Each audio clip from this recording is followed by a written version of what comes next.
Nah, saya ingin kembali ke Bang Haris Azhar. Lockdown tampaknya tidak akan dilakukan untuk secara masif begitu di seluruh Indonesia. Tetapi sudah akan ada mendatangkan sekitar 500.000 alat rapid test itu. Walaupun ternyata baru saya tahu alat rapid test itu tidak untuk mengecek itu ada virus corona atau tidak, hanya ada virus atau tidak di darah kita. Itu kan alat ngecek. Terus alat ngobatinnya, ya kan? Itu satu. Yang dalam beberapa kasus orang disuruh pulang. Gitu, ya kan? Nah, jadi menurut saya begini, gak usah kejebak sama kata-kata lockdown, ya kan? Lihatlah, berurusanlah dengan situasi. Grafiknya kita meningkat kok dari mulai Januari sampai hari ini, gitu. Jadi kita meningkat terus. Kita bagian dari pandemi ini global, gitu. Sekali lagi pakai undang-undang karantina kesehatan disebutkan kalau nih penyakit menularnya bersifat global, negara harus koordinasi dengan negara-negara lain dan dengan organisasi-organisasi internasional kayak WHO misalnya, UNICEF misalnya. Nah, jadi menurut saya kita nggak usah kejebak dengan lockdown atau tidak lockdown. Bahkan sebetulnya ciri-ciri lockdown parsial sudah dilakukan, tetapi sifatnya hanya himbauan. Nah, untuk memastikan ini supaya tegas, menurut saya tidak bisa himbauan. Ya kan? Tadi makanya saya bilang di DKI, di mana lagi ada datanya, itu gunakan. Masyarakat perlu tahu, negara ngambil keputusan, bukan negara juga pengen tahu, Jawa Barat berapa, DKI berapa, enggak. Kalau negara, dia punya power, dia punya kekuasaan, gunakan kekuasaan itu. Bandara kalau mau tutup, tutup. Udah ada tol, mau pergi pakai tol misalnya gitu, tapi dibatasi, jangan berhenti di stopan. Jadi nggak bisa pergi jauh-jauh, hanya bisa isi bensin. Nah, maksud saya kalau memang dalam rangka menyelamatkan nyawa, ya kan, menyelamatkan jiwa gitu. Kalau memang takut sama gagap ekonomi gara-gara situasi ini, maka itu tugasnya Kementerian Bidang Ekonomi, kan ada Menko-nya, suruh kerja keras dong dalam situasi ini.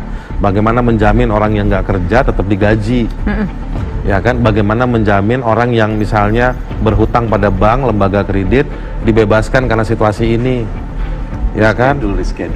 Termasuk pengusaha misalnya dikasih keluasan berbisnis, tapi bisa dipakai.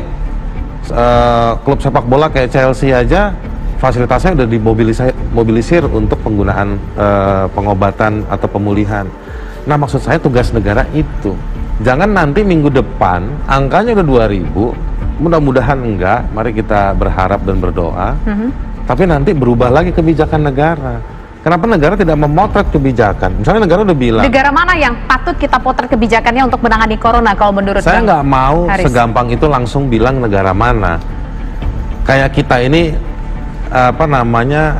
baru seminggu jadi negara, kita punya keluar duit udah banyak di APBN, kita punya banyak menteri, punya banyak aturan. Tapi kalau bisa kita lihat dari beberapa yang menangani, yang mana yang patut kita apresiasi? Semuanya diambil pembelajarannya, nggak bisa plak-plakan ngambil ke sana. Itu juga yang mau saya bilang, kita nggak bisa hanya pakai menggunakan thermal saja.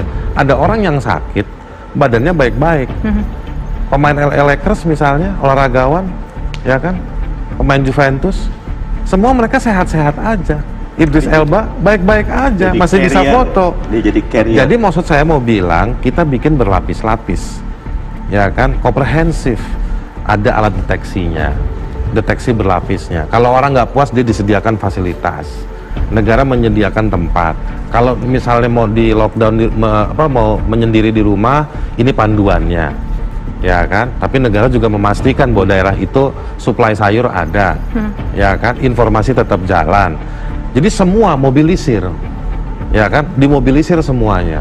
Nah, nanti ada kecenderungan di peraturan perundang-undangan disebutkan kalau memang ada kecenderungan, maka dilokalisir wilayahnya, gitu, ya kan, dilokalisir wilayahnya, RT-nya diberdayakan, RW-nya diberdayakan, rubah mereka tugas-tugas untuk PKK-nya, tugas apanya, stop. Kerja semua mobilisasi. Ini waktunya bergerak secara nasional. Leadernya siapa? Pemerintah pusat.